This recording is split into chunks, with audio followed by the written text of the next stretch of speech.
Hi kids, Miss Jen from Kids Connection here for our story time. If you were with us on Sunday, you remember that the emotion we talked about was disgust, and that we actually talked about how even when we don't like something or even when we disagree with someone, it's really important to still respond in love. And if you remember, we looked at two different Bible verses to help us to do that. And the first taught us to love our neighbor as ourselves, and the second taught us that we should think about good things, right? And that was Philippians 4:8. So if we think about good qualities of people, if we think about good characteristics of the things that we don't like, that might help us to change the way we view it so that we can easily respond in love. So today, I thought it would be cool to take a look at another example from the Bible that teaches us what it looks like to love our neighbor. And today we're going to look at the story of the Good Samaritan. Some of you might already be familiar with the story, but if not, it's found in the book of Luke in chapter 10. So let's get started. The religious leaders started to become jealous of Jesus' popularity. Some of them wanted to get rid of him. Others wanted him to die. One teacher asked difficult questions to try to catch Jesus out. "How can I get eternal life?" he asked. "You know God's law," Jesus replied. "What does it tell you to do?" "It says I must love God with all my heart and strength and mind," answered the teacher. "It says I must love my neighbor too." "But who is my neighbor?" Jesus told the teacher a story to answer his question. "One day, a Jewish man set off on a journey from Jerusalem to Jericho," said Jesus. "It was a difficult and dangerous journey. On the way, some robbers ambushed him and beat him. They stole his clothes and money and left him for dead at the side of the road."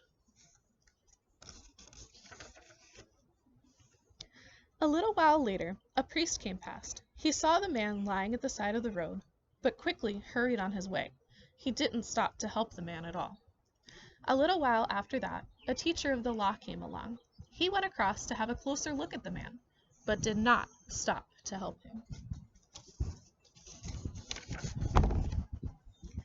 Finally, a man from the country of Samaria came along. Jewish people did not like people from Samaria. But when the Samaritan saw the injured man, he hurried over to help him. He cleaned the man's wounds as best he could, carefully placed him on his donkey, and took him to an inn.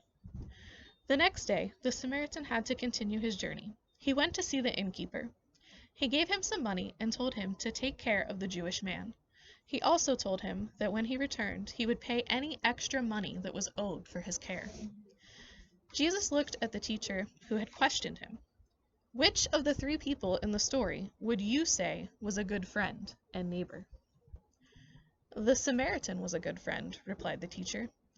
"Then go and try to be like him," said Jesus.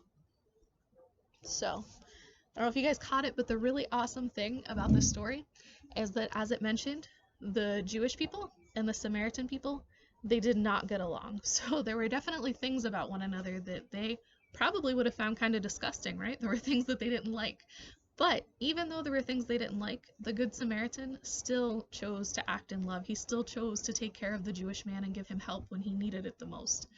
And so what we can learn from that today is that even the people that we maybe have the least amount in common with, they're still worthy of God's love, and God is still asking us to go and to help them in any way that we can. So I just want to encourage you to do that this week.